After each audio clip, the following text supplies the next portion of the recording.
Hi,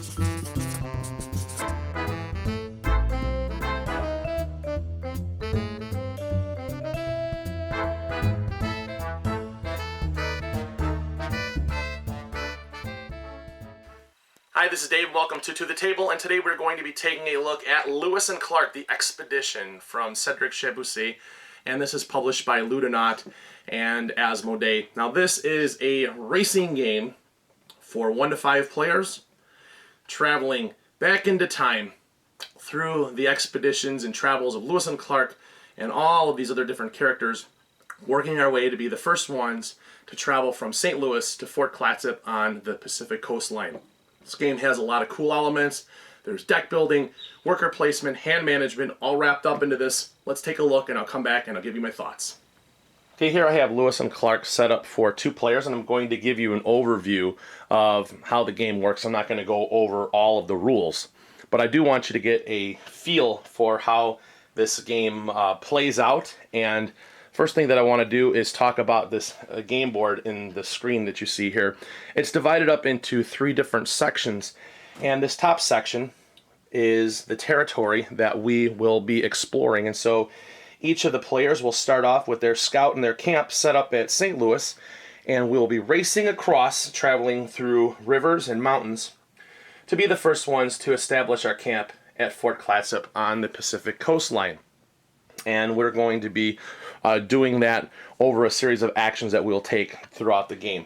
There's a number of supplies that we will be acquiring over the course of the game. So we're going to have wood, and we're going to have furs, and we're going to have food, and we're going to have equipment. Now, this lower section down here is the Indian village, and we will be able to place our Indian workers in here to perform different actions, to be able to get supplies and get canoes and horses, and also to make additions to our expedition by acquiring new boats. And I'll talk more about this particular section in a little bit. And then finally, over on the right hand side of the board is our journal, and this is going to have a number of character cards throughout history, people that had made an impact on Lewis and Clark's expedition. And so we have, like, here's Sacagawea and a bunch of different people. There's Nicholas Jarrett, Big Horse, all sorts of different characters, and they all have different abilities, and we will be able to recruit them to add to our party as we are working our way across the United States territories. Now, each player also is going to receive their own mini expedition board, and let me zoom in over here, and this is they're all called the Core of Discovery. Each one will have their own party symbol.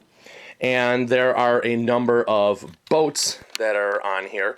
Some of them will hold supplies, and some of them will be able to accompany Indians as they are traveling with us across the country.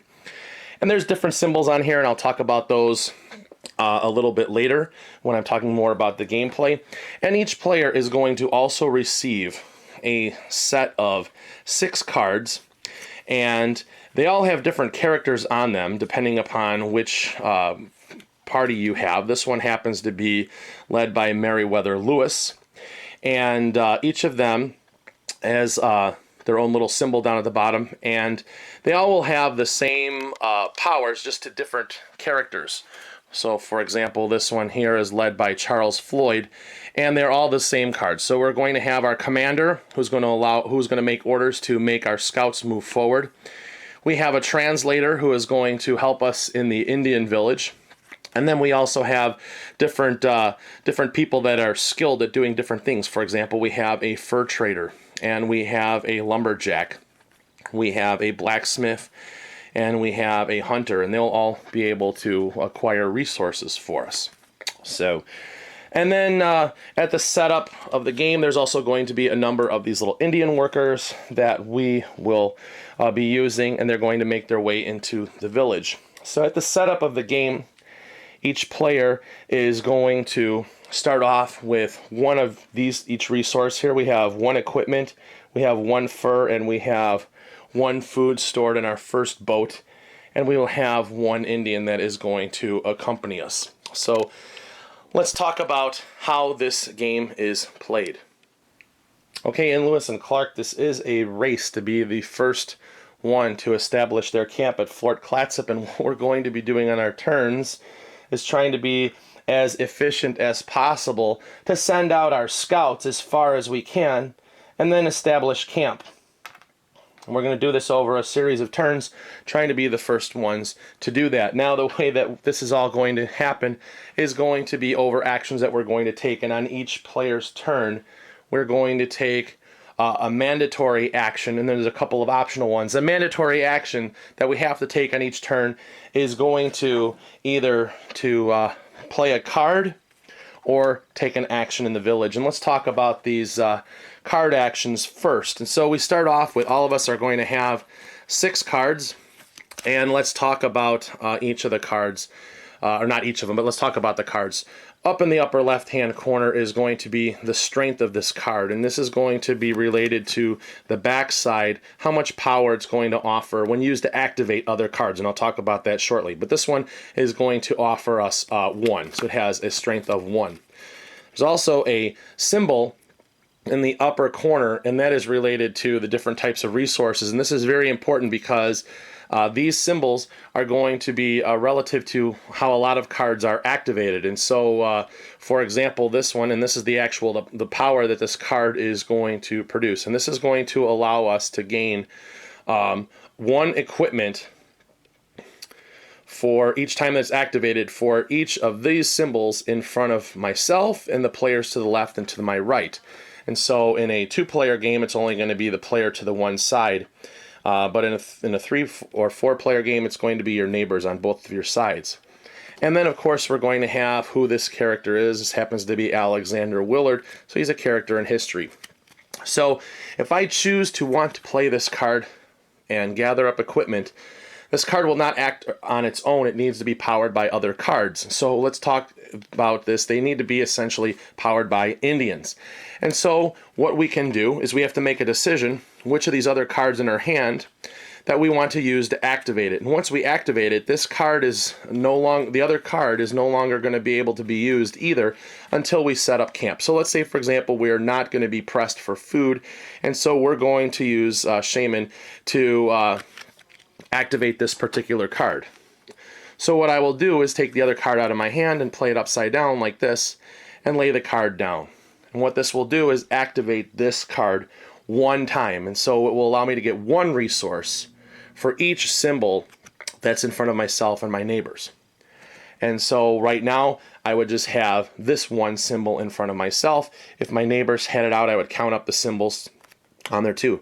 Note that on the back of these cards, the symbol is the same as on the front, and these are also counted in determining these resources that you're going to get.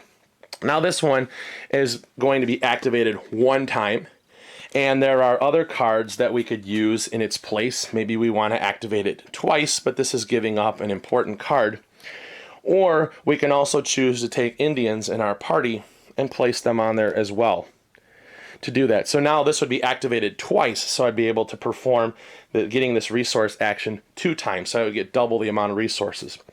I could choose to not play a card at all and just use Indians to activate this power. So this would be activated 1 time. So, and each of these cards are going to do different things. Some of us are going to allow us to gather up resources. Some of them will allow us to trade in resources to move our scout up on the river. But then those are the actions that we could take playing cards, and I'll show that in a minute.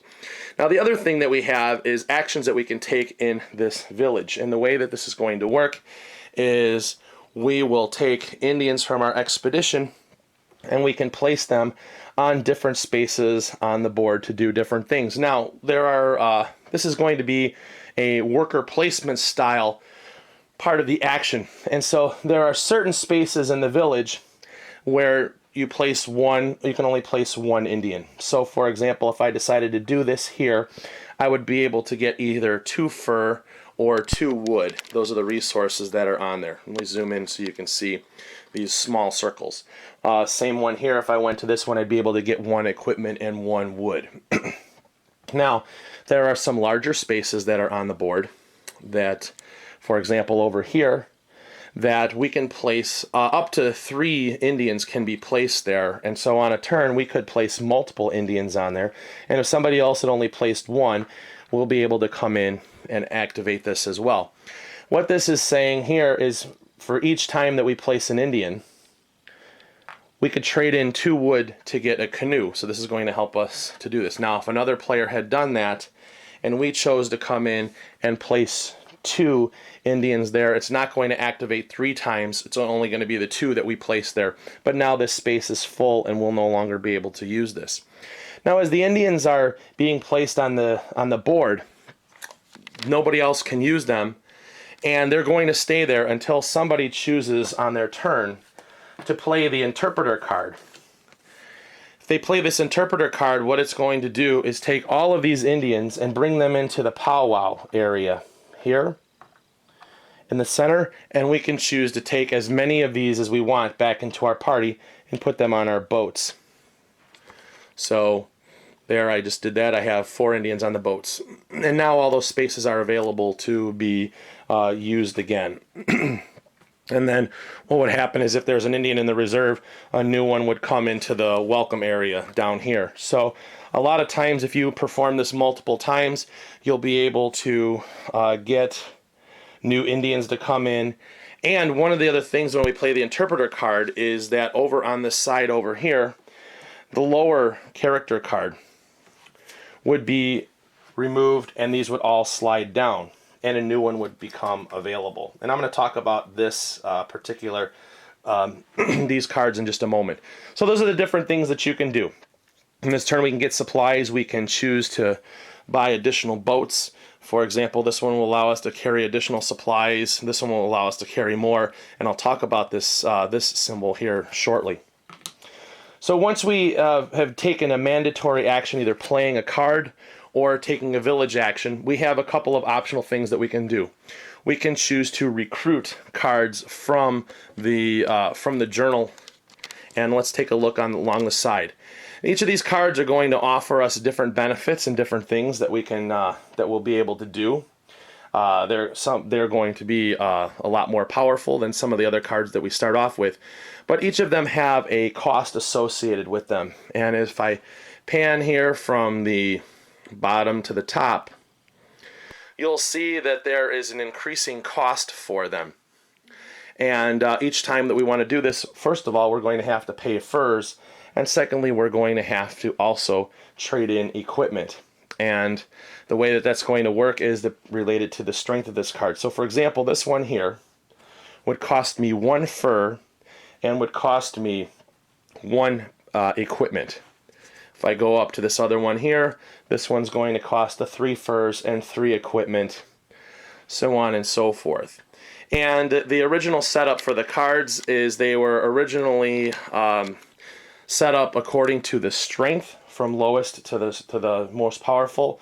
But as new cards come out, we do not change the order. But these cards are going to allow us to do different things. Let's say, for example, we want to activate this one. This will allow us to trade in equipment for horses.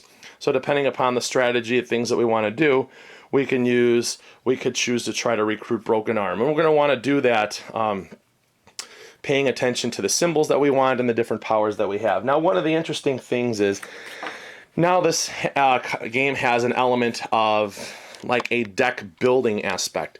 When we choose cards and we're going to acquire them to our hand, that's pretty cool. But if we decide, one of the things is being efficient with these cards is we don't want to have too many cards because it's going to be a long time before we can most efficiently set camp, and I'll talk about that too.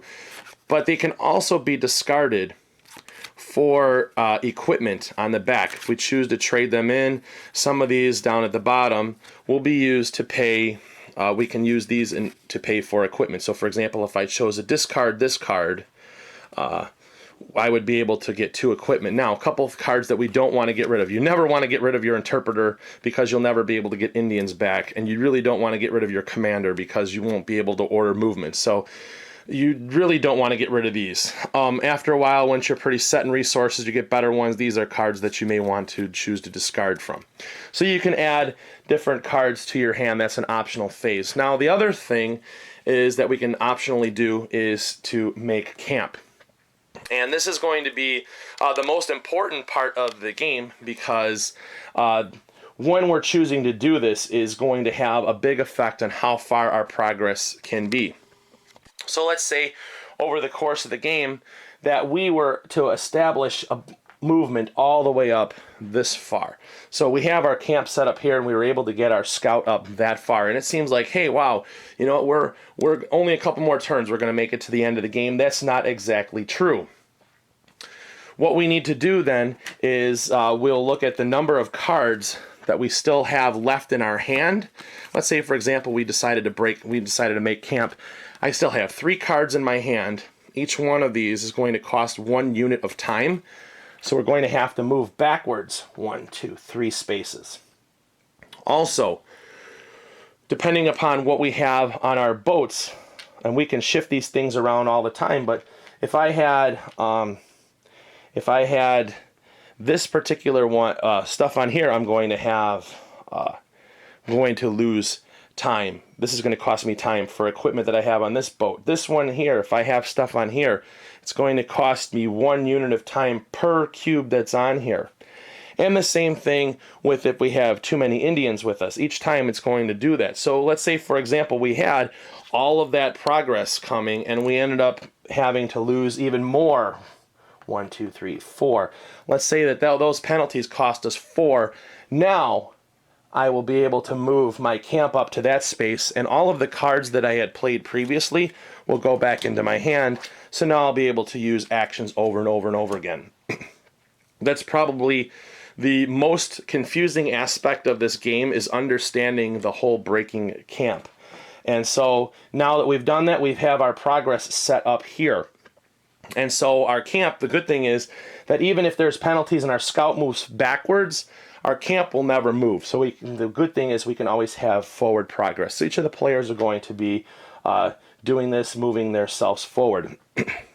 We do have to pay attention too to these particular sections on the game board here. If we look up here, it gets to be a little bit more tedious. We have movement that's going to go through mountains and also through rivers, and we are going to have to discard the proper types of resources to be able to move through them. Now, one of the interesting things in terms of movement, and it could be a strategy, is let's say, for example, I were to move forward 4 spaces. Let's say the pink player had a movement of 4.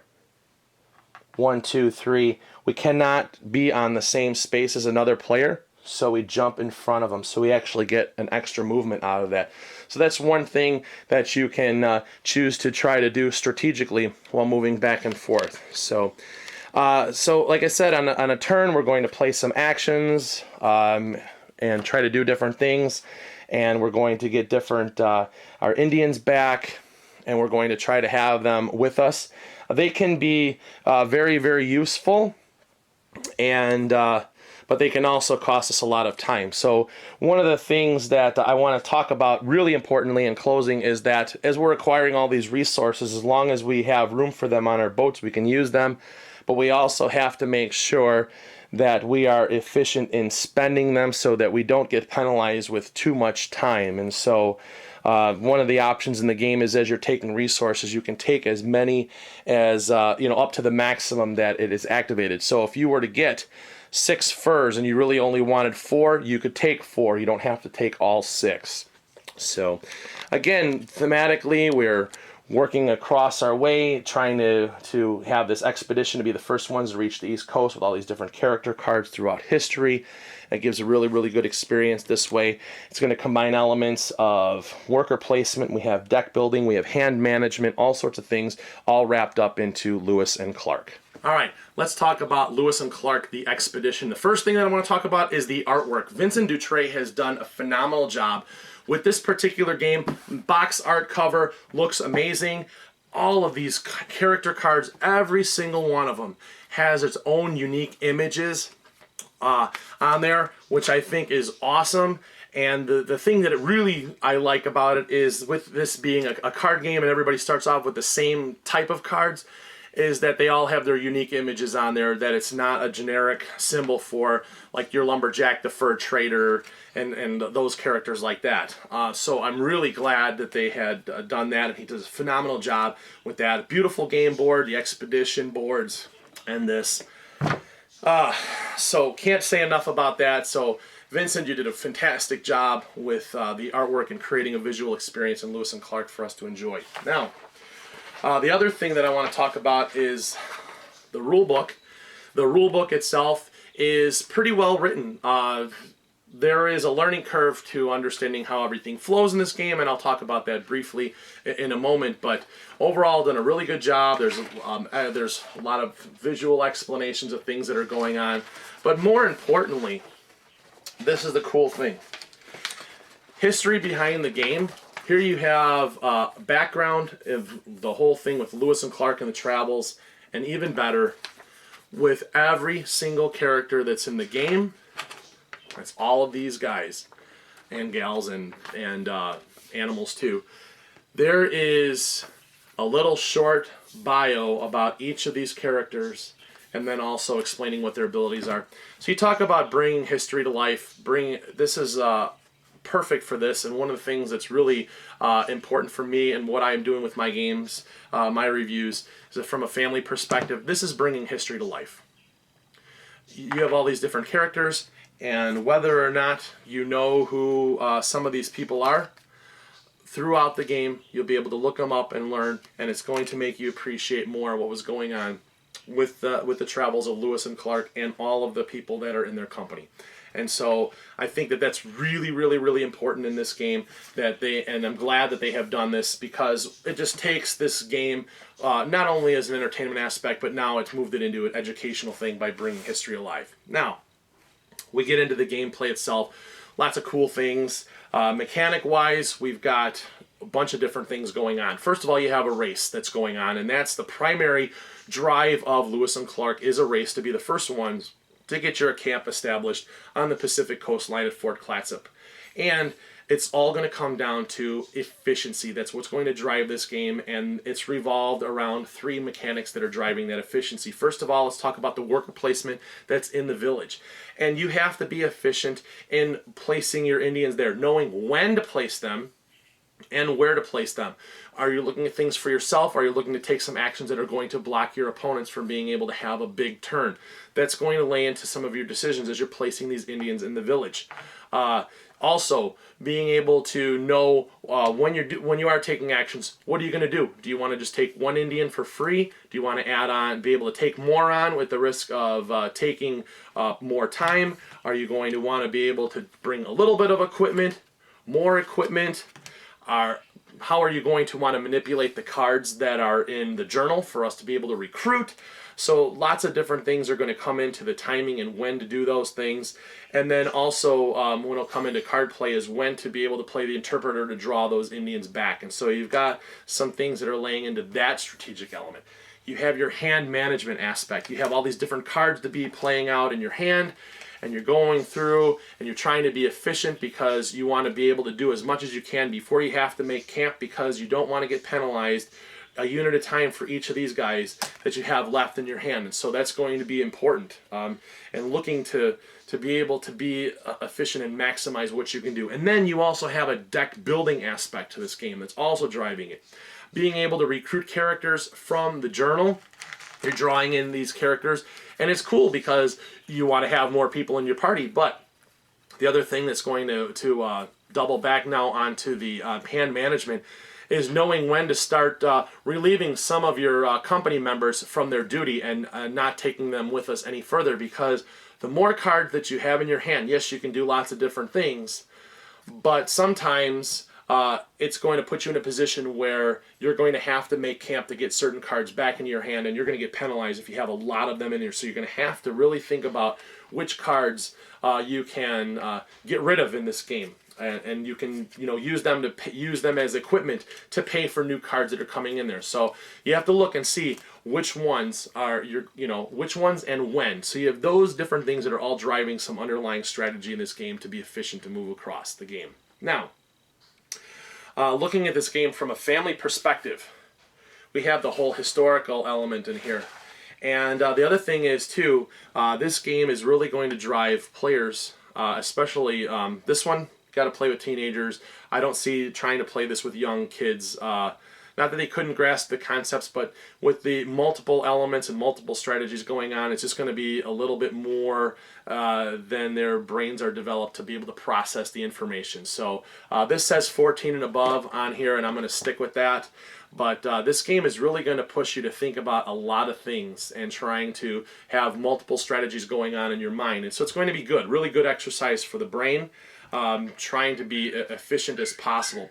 But the biggest thing is with this is the history that's in here and bringing history alive with Lewis and Clark. I think that this is would be a great addition for a family that has teenagers in here. Certainly can be used in a history curriculum for homeschooling or actually in a board game club at a school. So if teachers are doing that stuff, look at Lewis and Clark as something that you could bring in. Like I said, now the only thing that I would say that is a negative drawback to this game is the pacing of the game, because a lot of times you're going to have this false hope that the game presents to itself by being able to make these big, huge leaps and bounds. You're going to be able to move your scout out so many spaces afar, in front of your camp. And you're thinking, wow, man, this game's going to be over so quickly. And then you realize as soon as you make camp that if you have a lot of supplies and you have a lot of cards, that you're going to be moving backwards. So you're going to be moving forward a lot, and then you're going to have to backtrack some. And so the game, until you understand that, you're going to think that the game really bogs down in terms of time. And it can, especially when you're first starting to play this game, because you don't have a full understanding of what all the cards can do and the card synergy. So your first few plays, the game is going to seem to drag out longer than it feels it should. And the good thing is in the rules that it recommends not playing with more than 2 players when you're first starting off learning the game, because otherwise it will be a not pleasant experience. And it says on your first play, do not play it with 5 players. So I don't recommend that you do that. So the big thing is the pacing of the game, and the other thing is that for some people who are prone to analysis paralysis, this game, because there's a lot of different options that you can do and you're trying to be efficient, you could see those AP players doing a lot of this. If I do this, I do that. If I do this, I do this. You'll see a lot of that stuff going on, and you really don't want to, so this game is prone to that kind of stuff. And so those are the things that you're going to want to be aware of. Overall, though, I think that this is a good, nice, medium weight game that's going to present a lot of strategic elements for the people that are playing the game. Does a great job of bringing history to life, and something that I think is worthy to be on your shelf in anybody's library, especially a family with teens. I think this is a really, really good one for that. So anyways, that is Lewis and Clark, and join me again next time as we take a look at another game and we see how it makes it to the table. Bye-bye.